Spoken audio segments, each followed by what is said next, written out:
સુરતમાં KP Sanghvi company સામે હીરાના વેપારીઓએ ધરણા કર્યા છે। સુરતમાં હીરાના વેપારમાં નુકસાન થયા બાદ હીરા દલાલોએ જેમની પાસેથી રફ હીરાની ખરીદી કરી હતી તે કેપી સંઘવી કંપનીને સમાધાન સાથે ચૂકવણું કર્યું હોવા છતાં સિક્યોરિટી ચેક બાઉન્સ કરાવી હેરાન કરતા હોવાની હીરા વેપારીઓએ સુરત ડાયમંડ એસોસિએશનને ફરી રજૂઆત કરી છે। જ્યાં સુધી નિર્ણય ન આવે ત્યાં સુધી ધરણા ઉપર બેસવાનો નિર્ણય પણ લેવામાં આવ્યો છે। તો હીરાના વેપારીના મતે આ ચૂકવણું થઈ ગયું હોવા છતાં ડાયમંડ કંપની દ્વારા કેસ કરવામાં આવતા જેલમાં જવાનો વારો આવ્યો છે।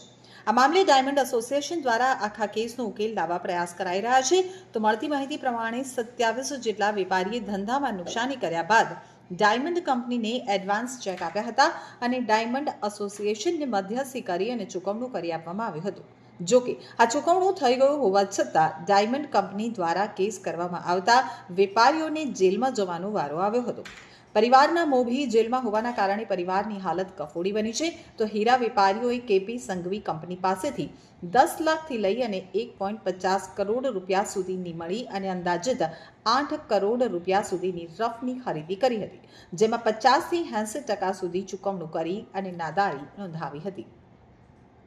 તો સુરતમાં હીરા ઉદ્યોગમાં ભરોસા ઉપર કરોડો રૂપિયાના હીરાની આપલે થતી હોય છે। તો હીરા ઉદ્યોગમાં સુરત ડાયમંડ એસોસિએશન સર્વોપરી માનવામાં આવે છે। જો કોઈ હીરામાં નાદારી કરે તો ડાયમંડ એસોસિએશન પાસે આવતા હોય છે અને ત્યારબાદ તેનું ચૂકવણું કરવામાં આવતું હોય છે। 5 વર્ષ પહેલા સુરતના 27 હીરા દલાલ દ્વારા જે તે સમયે નુકસાની થઈ હતી, તેથી તેમણે સુરત ડાયમંડ એસોસિએશન પાસે આવી નાદારી નોંધાવી હતી। સુરત ડાયમંડ એસોસિએશન દ્વારા મધ્યસ્થી કરી હીરા કંપની કેપી સંઘવીને વેપારીઓનું ચૂકવણું કરવામાં આવ્યું હતું। તો 27 જેટલા હીરા વેપારી દ્વારા 5 લાખથી 1.5 કરોડના રફ હીરા લેવામાં આવ્યા હતા। ત્યારબાદ તે રૂપિયાની ચૂકવણી ન કરી શકતા નાદારી નોંધાવી હતી। વર્ષોના ઇતિહાસમાં સુરત ડાયમંડ એસોસિએશન દ્વારા મધ્યસ્થી કર્યા બાદ ચૂકવણું થતું આવ્યું છે, પરંતુ પહેલીવાર એવું બન્યું છે કે ચૂકવણું થયા બાદ પણ કંપનીએ દલાલો ઉપર કેસ કર્યો હોય। 1 વર્ષ પહેલા આ તમામ હીરા વેપારીઓ ડાયમંડ એસોસિએશન પાસે રજૂઆત લઈ અને પહોંચ્યા હતા।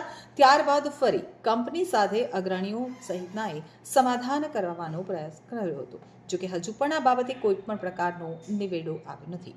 હીરાના વેપારીઓએ જણાવ્યું હતું કે 10 મહિના પહેલા આ બાબતે જ્યારે સમાધાનની વાત કરવામાં આવી ત્યારે કેપી સંઘવીના સંચાલકો સાથે હર્ષ સંઘવી અને હીરા ઉદ્યોગપતિ ગોવિંદભાઈ ધોળકિયાની હાજરીમાં સમાધાન પણ થયું હતું। જે વેપારીઓ પાસે કંઈ નથી તેમને આ કેસમાંથી છૂટા કરવામાં આવશે તેવી પણ બાંહેધરી આપવામાં આવી હતી। જોકે ત્યારબાદ પણ હીરા વેપારીઓને આ કેસમાંથી છૂટા કરવામાં આવ્યા નથી, જેથી ફરી સુરત ડાયમંડ એસોસિએશન ખાતે અમે રજૂઆત કરવા આવ્યા છીએ અને ધરણા પણ શરૂ કર્યા છે।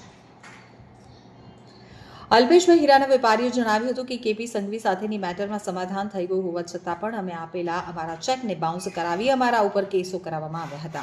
હાલ અમે અત્યારે 12 જેટલા હીરાના વેપારીઓ સામેના આ કેસને લઈ અને રજૂઆત કરવા આવ્યા છીએ।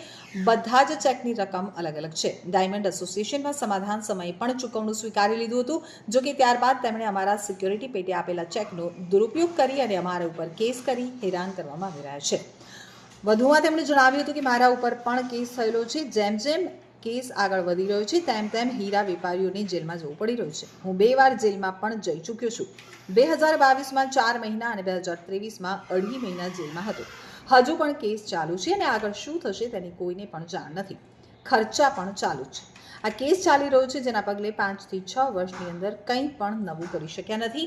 2 વર્ષ આ કેસની દોડાદોડીમાં ટેન્શનને લીધે મારા પિતાનું પણ અવસાન થઈ ગયું છે। કેસ છે પહેલાં એની રજૂઆત થઈ ચૂકી છે। જે કેપી સંઘવી કંપની છે, જે તે સમયે આ લોકોએ નુકસાની કરીને ઉઠમણું કર્યું હતું।